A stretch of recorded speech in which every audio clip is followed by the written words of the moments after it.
Welcome to this edition of Head to Head. I'm your host, Cam McKinney, and this is episode number 254 of the podcast. And on this episode of the podcast, I'm talking about the state of the Boston Celtics heading into the NBA postseason. The Boston Celtics all season long have been one of the best teams in the entire NBA. They have the second best record overall, and because of that, there are real expectations for this team that last year made it all the way to the NBA Finals. Let's start with reasons to be optimistic for the Celtics' chances in the postseason. Well, you have to begin with the star duo of Jason Tatum and Jaylen Brown. Tatum this season averaged more than 30 points per game, while Brown averaged 27. The Celtics will live and die with these two players, and I like my chances. I believe Tatum will learn from last year's finals debacle and will be more consistent this postseason, and Brown was the Celtics' best player in the loss to the Warriors, so I expect him to continue to play at the elite level. The second biggest thing the Celtics have going for them is their depth. Other than Tatum, one of the biggest reasons they lost to the Warriors in last year's NBA Finals was the poor play of the bench. Now they have a guy in Malcolm Brogdon who is a fire starter. He's one of the best sixth men in the league, averaging close to 15 points per game off the bench. Brogdon has a really good chance of taking home the NBA Sixth Man of the Year award. He has been a crucial addition to this team, and I think it will pay off huge in the playoffs. He will be there when the team needs him most in crunch time. Another reason I believe in them is because this team has been there before. Tatum and Brown have played in multiple conference finals and have been to the finals, so they know this stage is not so big for this group. They have veteran leaders like Al Horford who will raise his play when you need him most, like he did last postseason. The Celtics will be motivated by losing in last year's finals, and you've seen that in the past. When Kawhi Leonard won with the Spurs, that team a year prior lost to the Miami Heat. Like, those losses can motivate these players to take the next step and become NBA champions, and that's what I'm hoping is going to happen with this Boston Celtics team, that loss to the Golden State Warriors motivates them so much that they end up winning the NBA Finals. And I think it benefits the Celtics that the player that should be motivated the most is Jason Tatum. I mean, he went through an entire offseason where he was ridiculed for what happened during the NBA Finals. He had over 100 turnovers last NBA postseason. I mean, everyone is going to watch him closely this postseason to see if he can play at that MVP level that he plays at during the regular season. I mean, the last thing he wants to become is one of these guys who is a great regular season player and a not so great postseason player. I mean, the Celtics need Jason Tatum to have a massive postseason. I expect him to have a massive postseason because he has to be motivated than any other player on this roster because of what happened during the NBA Finals when the Golden State Warriors owned him. Look at it this way, the player that has the most to prove in this postseason is the best player on the Boston Celtics. That is a very good thing for this team heading into the postseason, that this guy who is thought of as a top 5 player in the league still has a lot to prove. He has to prove that he is a winner, that he can be the best player on a team that wins the NBA Finals, not just gets there. Because the absolute worst thing that could happen for Tatum is what happened last year happens again, because then it will become, would the Celtics win the NBA Finals without Jason Tatum? Do they need to move on from Jason Tatum? I mean, those would begin to happen if he has a poor postseason. I do not see that happening again. This guy is going to be super motivated. I think he's going to play like the MVP. We all know that he is. I think he is a top 5 player in this league, and I think this NBA postseason, he's going to prove that once and for all. That's what the Celtics have going for them in their favor. There also are issues on this team that could hold them back from reaching their potential. My biggest concern is this team is very bad at being front runners. They routinely blow double-digit leads. They went through a stretch of blowing double-digit leads in 5 of 7 games. They are not good at closing out opponents and sometimes make bizarre, self-destructive decisions in the biggest moments. And the player who concerns me the most is point guard Marcus Smart. He makes erratic decisions in clutch time. And if I'm being honest, the team never holds him accountable for this. He never gets benched in these moments. I mean, how many times this season has Marcus Smart played in the fourth quarter and a guy like Derek White hasn't? Like, I just don't like the way the Celtics handled this particular player. They let him get away with these erratic decisions, and he never gets benched. He never sits in the fourth quarter. He is always there when something good and something bad happens, and I think that needs to change. I don't think you could just go with Marcus Smart if he's making those erratic decisions. I hope he gets benched if he does. He's the player that worries me the most because he likes to play hero ball. The problem is he isn't much of a hero offensively. I don't like it when he takes 3-point shots because they barely ever go in. I mean, I get it. He's clutch at times, but I think he's a player that just comes off as clutch because he's always taking the shots in clutch time. So yeah, eventually some of them are going to go down. I do not think he had a good season this regular season. I don't think he played like the defensive player of the year he played the year prior. And I think in the postseason, I don't want to see him try to take over games like he's done in the past. It's my biggest worry for the Celtics team that Marcus Smart is going to mess it all up. Another concern I have for this team is that they live and die by the 3-point shot, and I just don't think they're that good enough of 3-point shooters to do that. Jason Tatum is a hit-or-miss 3-point shooter. Jaylen Brown is a hit-or-miss 3-point shooter. I just don't want my NBA final chances to rest on their 3-point shooting. I mean, you have guys like Sam Hauser who are great 3-point shooters, but they don't play enough. Grant Williams has been an up and down 3-point shooter in his career. I just think they should rely on other things, but I can't see them changing during the postseason. Like, I highly doubt they're going to change their ways, and head coach Joe Mazzulla is dedicated to the 3-point shot. I mean, they take them even when they're not making them, and that could be their demise. If they go through a round where they're not shooting the free well, they're probably going to be eliminated. And Jason Tatum specifically taking too many 3-point shots can be really frustrating because he's so good at attacking the basket, and when he's playing efficient basketball, he's one of the best players on the planet. But when he is struggling, it's when he's taking too many 3-point shots, and I think it's because he plays in this modern NBA where most players live and die by the 3-point shot, but his biggest strength is not as a 3-point shooter. He is one of the best pure scorers in all of basketball. He should attack the basket way more than he does, and I hope he does that in the postseason because I don't want to see a game when the Celtics lose because Jason Tatum missed 10 3-point shots. If he's not hitting the threes, he should attack the basket. And I feel the exact same way about Jaylen Brown. Like, these guys are so good at attacking the basket. It's when they lose is when they rely on the 3-point shot too much and they're not hitting it. And sometimes they take really bad shots because when they're feeling it, they feel like they're Steph Curry and Klay Thompson. The truth is, these guys are not top-tier 3-point shooters. They are hit or miss, both of them, Jason Tatum and Jaylen Brown. Yes, the Celtics are at their best when they're playing 5 players who are all capable of hitting 3-point shots. That does not mean that every shot has to be a 3-pointer. I mean, I love it when Al Horford takes a free because most times when he takes it, he usually makes it. He makes good decisions when it comes to which shots he takes. I think the other players on this team sometimes take bad shots because when they're hitting them, they continue to take them until they miss. I feel like most Celtics fans, the biggest thing stopping them from winning the NBA Finals is themselves. And to add to that, the Celtics are a team led by a rookie head coach. What are the chances a team makes it to back-to-back NBA Finals with a rookie coach? Probably not very high. And I don't care about the timeout issue or the fact Joe Mazzulla is quirky. It's his inexperience that scares me. I mean, they were able to get there with Ime Udoka. They were hot at the right time. I mean, this team had that opposite issue. They were a juggernaut at the beginning of the season. They were still very good down the stretch, but not the same. The Celtics also have some big question marks. Will they get a fully healthy Robert Williams during the postseason?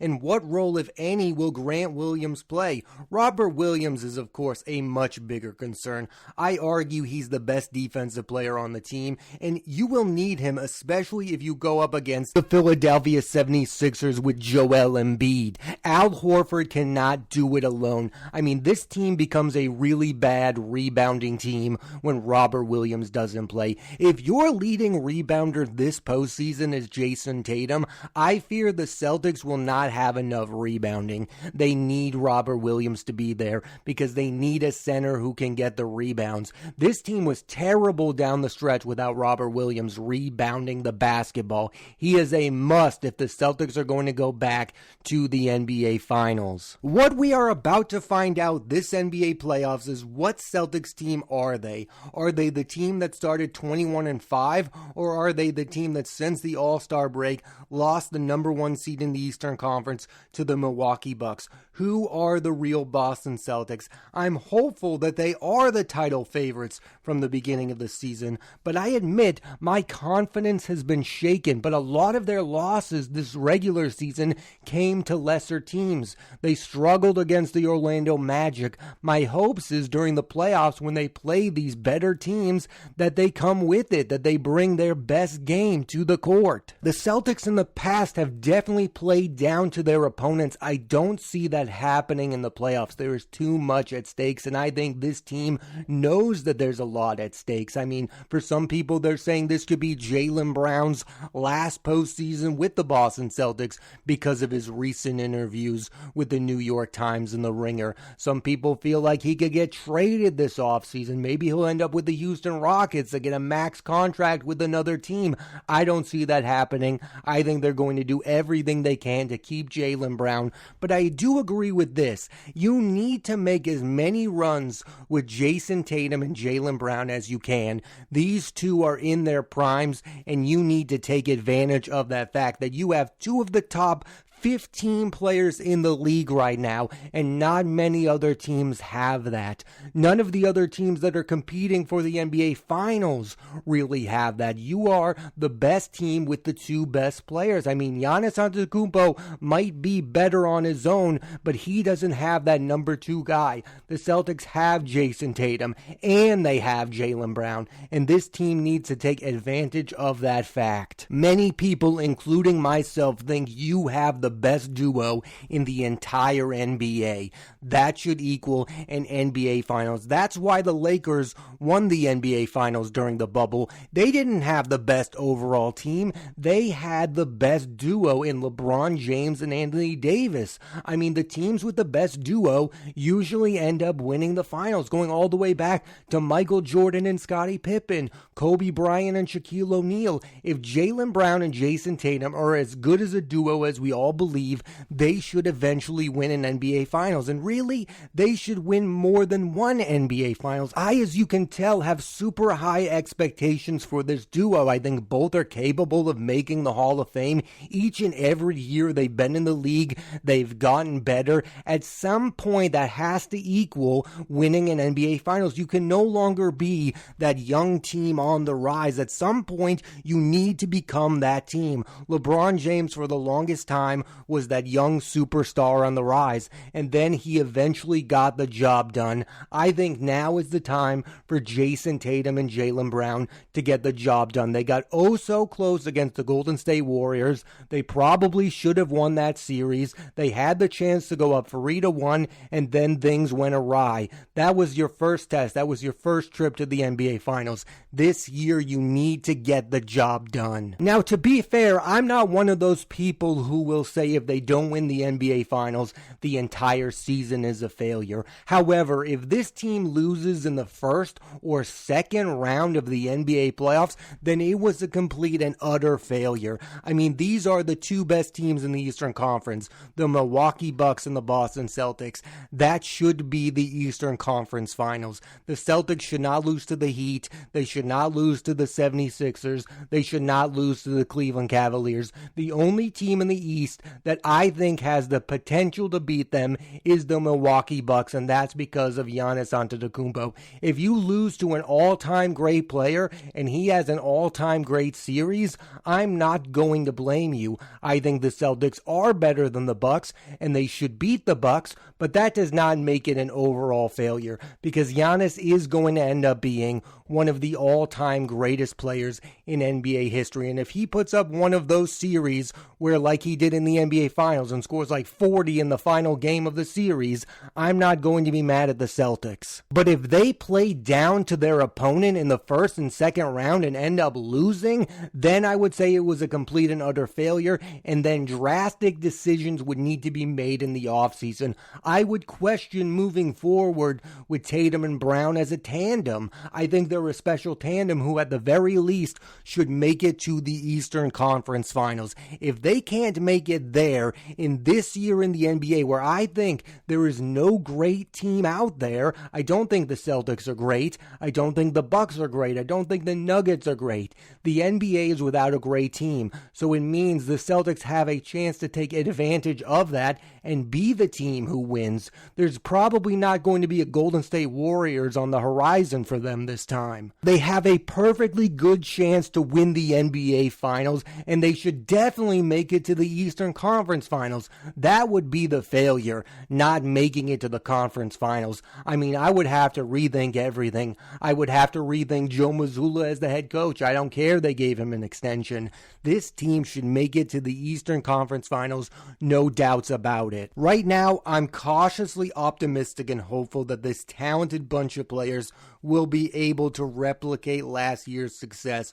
But in basketball, that's never a given. I think anything can happen again. This is a team that plays down to their opponents. They routinely blow double-digit leads. I understand if there are people out there that are not very high on the Celtics right now, as they were in the beginning of the season when, again, they started off the season 21-5. It looked like they were going to be a team that would win 60-plus games and be one of those all-time great regular season teams. They're not. They had their issues. I hope they're over those issues and make it all the way to the finals. And as a Celtics fan, I badly want them to win the NBA Finals because I want these two players in Tatum and Brown to be remembered as all-time great members of the Boston Celtics. And I think this is the type of team to be remembered as that. You need to win a championship, because think of all the all-time greats: Larry Bird, Paul Pierce, Kevin Garnett, Kevin McHale, Robert Parrish, Bill Russell. All of those guys won rings.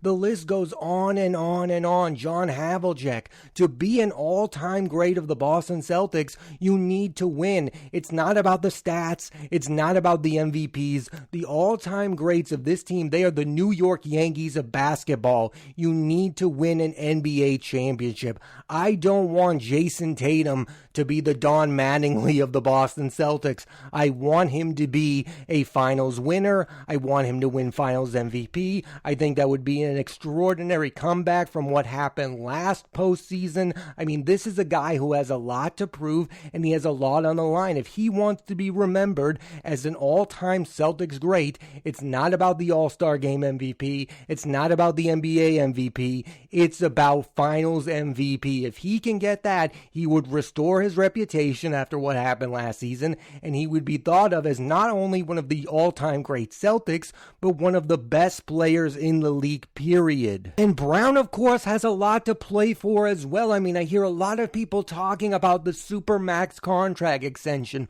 Well, one of the easiest ways for him to get that from the Celtics is for him to perform in the NBA postseason. I know he was one of the best players during the Celtics run to the NBA Finals, but he still needs to cool it on the turnovers. I still think Jaylen Brown can be even better than he was in the NBA Finals. I know he was one of the few players who showed up, but I still think he can play at an even higher elite level than he did in the NBA Finals. I think Tatum and Brown are, of course, the keys. I hope they get the job done because they are my favorite duo in the league. I've seen every single game they've ever played. I have a high rooting interest in the Boston Celtics winning, and I don't want to see them implode. The last thing I want is for this duo to be broken up because they couldn't live to expectations. I think they should be together for at least another decade in the league. They're that good at the game of basketball. I want them to be remembered as all-time Celtics great, and the only way that's ever going to happen is for them to win the NBA Finals. They got there last year. It was a big step. Now they have to get the job done, and I have really high hopes that that's going to happen because, again, there's no great team in the NBA right now. I think the Celtics can definitely compete with the Milwaukee Bucks, the Denver Nuggets, the Philadelphia 76ers. The Celtics are right there. This year could be their year. Thanks for listening to this edition of Head to Head. I'm Cam McKinney, and there'll be a new episode of the podcast every Monday on Apple Podcasts and Spotify, so please rate, review, and subscribe.